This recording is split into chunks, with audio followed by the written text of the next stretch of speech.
सर्व गणेश भक्त संकष्टी व्रत आणि उपास हे प्रति महिन्यात करत असतात. पण आपल्याला माहिती आहे का की गणेश व्रत हे जे आहे हे संकष्टी व्रत हा जो उपवासाचा आणि उपासनेचा जो भाग आहे तो कृष्ण पक्षामध्ये येतो आणि विनायक चतुर्थी नावाचा जो भाग आहे तो शुद्ध पक्षात येतो.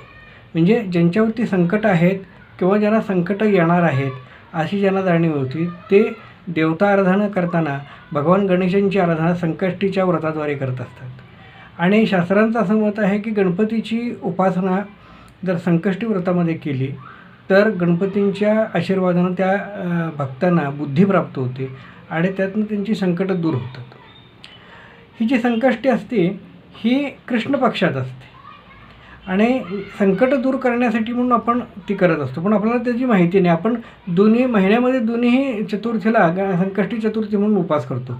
पण पहिल्या शुद्ध पक्षामध्ये जी चतुर्थी असते त्याला विनायक चतुर्थी म्हणतात आणि ही रिद्धी सिद्धींच्या आशीर्वादानं आपल्याला बुद्धी ज्ञान वैभव अशी प्राप्ती व्हावी म्हणून केली जाते.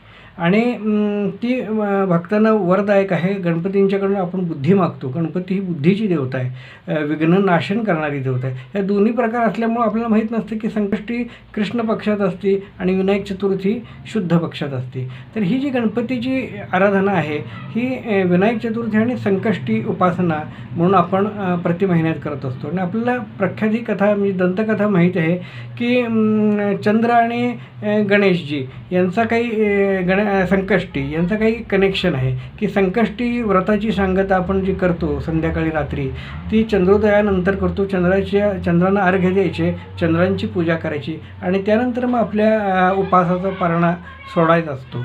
तर चंद्रकथा ही दंतकथेत अशी आहे की चंद्र कसा होता की पूर्णतेचा म्हणजे त्याला पूर्वी अमावस्या हा प्रकार नव्हता. तर चंद्र जो आहे हा अत्यंत देखणा आहे आणि तो अतिशय प्रकाशमान होऊन पृथ्वीवर टाकतो तर प्रकाश टाकत असतो. तर ते ही दंतकथा आहे. तर तिने एकदा चंद्राने बघितलं की गणेशजी उंदरावरती बसून कुठेतरी आरूढ होऊन चाललेले आहेत आणि ते घसरलेले आहेत. तर त्यांचं एकंदर लंबोदर शरीर आणि छोटासा उंदीर बघितल्यानंतर त्या ही विसंगितल्यानंतर चंद्राला हसू आलं आणि ते गणेशजींनी बघितलं आणि मग तिने त्याला शाप दिला की तू ह्या चतुर्थी दिवशी मला हसलेला आहेस तर तुला उतरती कळा लागेल आणि तुला जे लोक तुझ्या चेहऱ्याकडं बघून हे चतुर्थीच्या दिवशी जे लोक तुझ्या चेहऱ्याकडे बघतील त्या लोकांच्यावरती काहीतरी अरिष्ट येईल. तर मग तो चंद्र घाबरतो आणि मग त्यांची आराधना करून प्रार्थना करतो की मला ह्या तुमच्या संकटातून दूर करा. तर मग गणेशजींनी त्यांना आशीर्वाद दिला की ठीक आहे की हा जो किटाळाचा जो आरोप आहे की बदनामीचा आरोप येतो कोणावर तो गणेश चतुर्थीच्या दिवशी जे लोक तुझं दर्शन घेतील त्या लोकांच्यावर तो राहील. पण बाकीच्या 12 महिन्यामध्ये तुला आशीर्वाद राहील की तुझं दर्शन घेतल्याशिवाय माझ्या उपासाची सांगता होणार नाही. पण हा जो कृष्ण पक्षामध्ये तुझी उतरती कळाच लागेल आणि त्यामुळं तो अमावस्येपर्यंत लुप्त होतो आणि त्यानंतर मग पौर्णिमेला पुढच्या पंधरवड्यात तो पूर्ण होतो. अशी एक दंतकथा आख्यायिका आपल्याला सांगितली जाते. तर चंद्र आणि गणेशजींचं एक कनेक्टिव्हिटी आहे आणि चंद्रांनी जी त्यांना सन्मान केला नाही त्याचं ते प्रतीक म्हणून त्यांच्यावर संकट आलं आणि त्यांना मग ती अमावस्येपर्यंतची उतरती कळा लागली असं एक मानतात.